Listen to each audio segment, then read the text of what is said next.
Hey everyone, I am Joe Gordon-Levitt, host and producer of Create Together. This is Action Planet.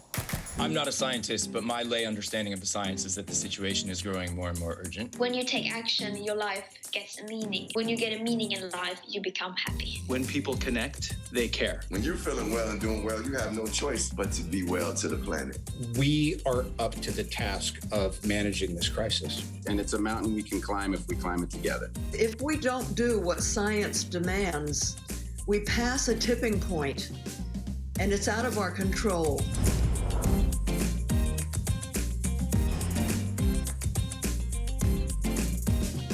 Create Together is something that it did sort of spring out of the beginning of lockdown last year, where as we were all staying home, it just felt like something positive and something productive and something connecting to do, to not just look at social media, but to use the internet to make art together and having this collaborative experience, dealing with the trying circumstances of the pandemic. And that's what we did season 1, and we won an Emmy for innovation.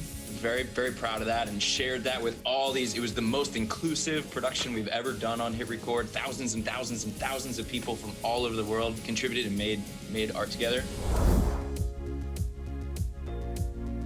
Well, since season 1 was sort of sprung out of lockdown, what if season 2 is all about going outside? And it actually felt like, you know what better time than to really appreciate the outdoors, to appreciate the nature, the enormous gift that we've all been given as a human race, and make art about that.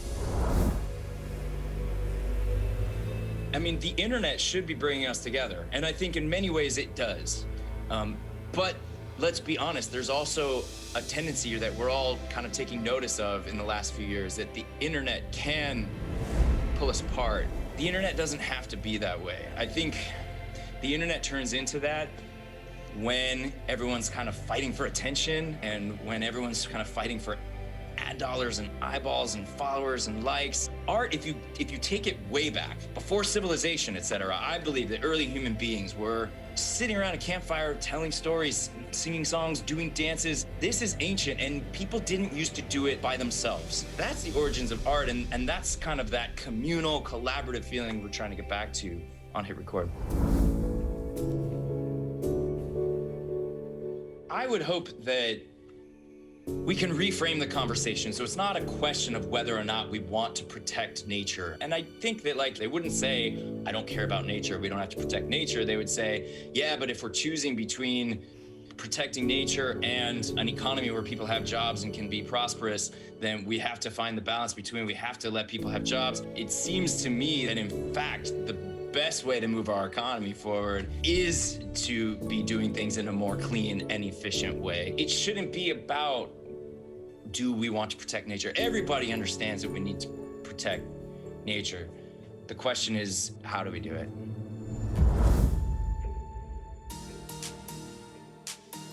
What's even more worrying is that we, in many cases, can't even seem to have a conversation about it.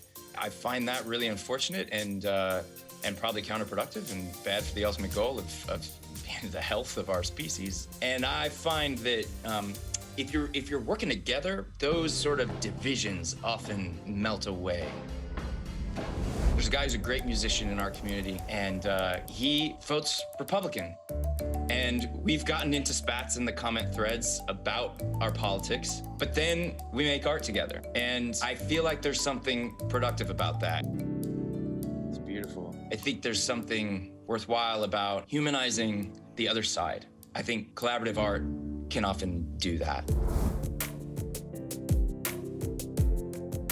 I'm a dad now, so I appreciate nature so much anew, watching, my 3-year-old and my 5-year-old like get to throw rocks into the water and things like that. They tune into everything so much differently than us jaded adults do. They're just really interested in a bug or how a puddle gathers mud. Gorgeous, gorgeous things if you take a moment to stop and look at them, that we busy adults don't usually habitually stop and look at, but they do. I love that, and it definitely, being a dad, helps me appreciate nature in that way. Well, when I was a kid, when I was like my kid's age, I was already aware of the environmental movement. And I mean, I was raised by pretty politically active parents. And so I've always had an awareness about it. And it's always been sort of at the front of my mind, my family's mind. It has changed over the decades that I've been alive, though, in that we're seeing more and more really emergency level concerning dangerous impact from the gradual change of the climate. So it does feel like the urgency has grown since I was a little kid. And it's hard to talk about because, look, these things still are more gradual. It's not like the coronavirus, which, killed hundreds of thousands of people in the span of a year. It's not like that. It's something that we have to be concerned about over the next X number of decades. I think there's some of that effect that comes into the conversation with concern for the environment. But nowadays, the urgency has grown compared to when I was little. Oh, yeah. I will admit, I knew you were going to ask this question, and I wore my California Grizzly shirt.